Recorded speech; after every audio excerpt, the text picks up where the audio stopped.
తెల్లని గుల్లా నడుమా సల్లని దేవుడే స్వామి శివయ్య మా తండ్రి శివయ్య ఆ కొండ కోణల్ల అందాల దేవుడే అలరారుతున్నాడే స్వామి శివయ్య మా తండ్రి శివయ్య తెల్లని గుల్లా నడుమా సల్లని దేవుడే స్వామి శివయ్య మా తండ్రి శివయ్య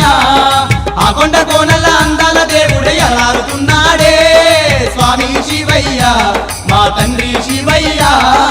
ఎండి కొండాల దండి శంకరుడు ఎల్ల లోకాలను ఏలగ స్వామి నంది వాహనమెక్కి భూలోకమే వచ్చి కోటప్ప కొండపై కొలువాయనమ్మా కోటప్ప కొండపై కొలువాయనమ్మా కోటప్ప కొండపై కొలువాయనమ్మా అందాల కోవెల్ల సుందర రూపాన చూడొచ్చే భక్తుల సుత్తము తానై కొలిసేటొల్ల కొంగు బంగారమయ్యి ఎవనిపై అందంగా వెలసినడమ్మా